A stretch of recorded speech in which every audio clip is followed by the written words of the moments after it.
नमस्कार दोस्तों, आज मैं लेकर आई हूँ एक पारिवारिक कहानी। हमारी कहानी अगर आपको अच्छी लगे तो प्लीज हमारा चैनल सब्सक्राइब करें। सरला जी बहुत दिनों से देख रही थी, बेटा बहू हर बात पर तकरार करने लगे। 2.5 साल ही तो हुए हैं शादी को, ऊपर से 3 महीने की बेटी मिष्टी के साथ निधि एकदम परेशान हो रही थी। और सरला जी का बेटा रोहन बात बात पर निधि पर भड़कने लगा। कितनी बार निधि ने कहा भी, आपको मेरा साथ अच्छा नहीं लग रहा है तो मैं चली जाती हूँ, आप रहो अपने घर में, अपने कमरे में आराम से। तब रोहन गुस्से से कह देता, हाँ हाँ जाओ ना, मुझे धमकी क्या दे रही हो। निधि यह सब सुनकर टूट जाती, अकेले बैठकर रो लेती, पर बेटी का ख्याल आते सब सामान्य करने की कोशिश करती। साथ ही यह भी ध्यान रखती सासू माँ तक यह सब खबर ना पहुँचे, नहीं तो वह क्या सोचेगी। पर सरला जी की अनुभवी आंखें समझ रही थी कि बेटा बहू के बीच बहुत समय से पहला जैसा प्यार नहीं है। उन्होंने पहले निधि से बात करना सही समझा और बेटे के ऑफिस जाते ही बहू के पास पहुंच गई, जो अपनी बेटी को नहलाकर तैयार करने में लगी थी। बहू, क्या बात है? देख रही हूँ आजकल घर का माहौल बहुत बिगड़ा हुआ है। तुम दोनों एक दूसरे से या तो बात ही नहीं करते, और करते भी हो तो एक दूसरे से लड़ते झगड़ते हो। आखिर बात क्या है? सरला जी ने पूछा। मम्मी जी, आपको पता लग गया। मम्मी जी, मैं नहीं चाहती थी आपको यह सब पता चले।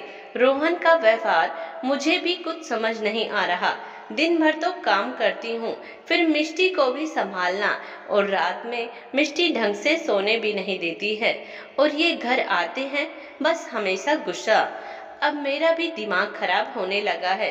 सोच रही हूँ कुछ दिनों के लिए मायके हो आऊं, पर फिर आप अकेली हो जाएंगी, यह सोचकर नहीं जा रही। अगर आप कहे तो चली जाऊं?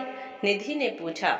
बहू, तेरी हालत समझ रही हूँ, मैं भी पैरों के दर्द से परेशान हूँ, इसी वजह से तेरी ज्यादा मदद भी नहीं कर पाती। फिर मिष्टी पूरी रात जगाए रखती है। तू ऐसा कर, अकेली जा सकती है तो चली जा मायके, और काम्या बाई को बोल देना हमारे लिए खाना भी बना दिया करेगी। जो पैसे बनते हैं वह ले लेगी, बाकी तो चिंता मत करना। सरला जी बहू की परेशानी समझकर बोली। फिर क्या, जल्दी से फटाफट रात की तैयारी कर अपनी और अपनी बेटी की पैकिंग कर निकल गई। हाँ, सफर जरूर 4 घंटे का था, पर मायके जाने की खुशी में सब मंजूर था। शाम को रोहन घर आया तो घुसते ही कहा, निधि जरा कड़क चाय पिला दो, आज इतना काम करके सिर फट रहा है। कमरे में गया तो बिस्तर साफ सुथरा, मिष्टी का सामान भी नजर नहीं आ रहा। माँ माँ, यह निधि किधर है? सरला जी मुस्कुराते हुए बोली। क्यों, तुम्हारी पत्नी है, तुम्हें नहीं पता क्या? रोहन ने आश्चर्य से माँ की ओर देखा। नहीं माँ, कहाँ है निधि, बताओ। सरला जी ने कहा कि तुम तो वैसे भी उससे हमेशा झगड़ा ही करते रहते हो, इसीलिए वो मायके चली गई, और वैसे भी तुम्ही ने कहा था कि जाओ मायके। रोहन माँ की बातें अभी तक समझ नहीं पाया। क्या सच में वो? सरला जी ने रोहन के हाव भाव देखते हुए कहा, अरे वो तुम्हारी पत्नी होने के साथ साथ मिष्टी की माँ भी है, उसका ख्याल रखना उसकी जिम्मेदारी है। हाँ माँ, वही तो, अब तो सारा समय मिष्टी पर ही लगा रहता है।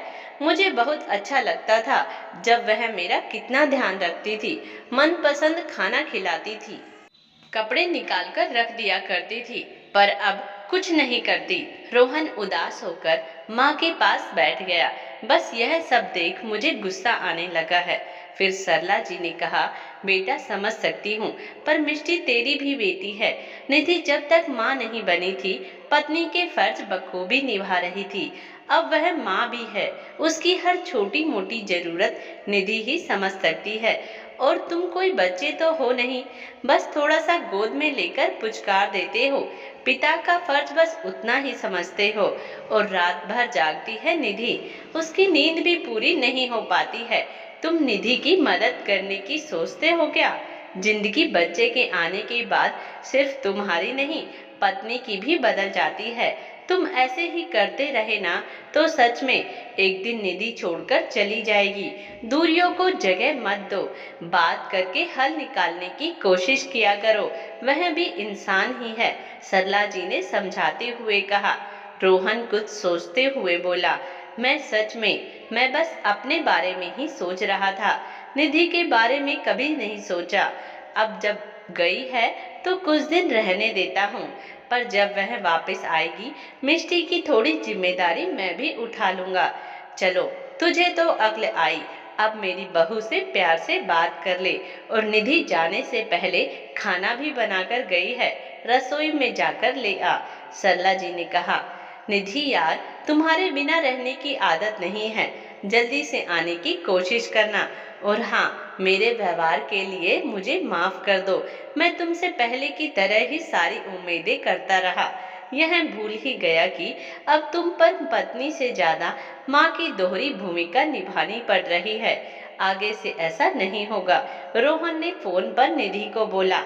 पता नहीं रोहन, कभी कभी मुझे लगने लगा था अब तुम्हें मुझसे पहले जैसा प्यार नहीं रहा, तभी ऐसा व्यवहार करने लगे हो, निधि ने कहा। नहीं निधि, बस मुझे यही लग रहा था तुम पहले जैसे ही मेरा ख्याल रखो, पर अभी माँ ने मुझे समझाया, तभी तो तुम्हें जल्दी आने को बोल रहा हूँ। उससे बात करने के बाद मैंने फोन रख दिया। 10 दिन बाद जब निधि घर आई, सरला जी के चेहरे पर संतोष के भाव दिख रहे थे।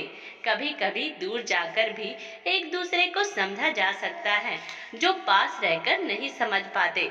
दोस्तों, आज की हमारी कहानी आपको कैसी लगी कमेंट्स बॉक्स में जरूर बताइएगा और प्लीज हमारा चैनल सब्सक्राइब करें।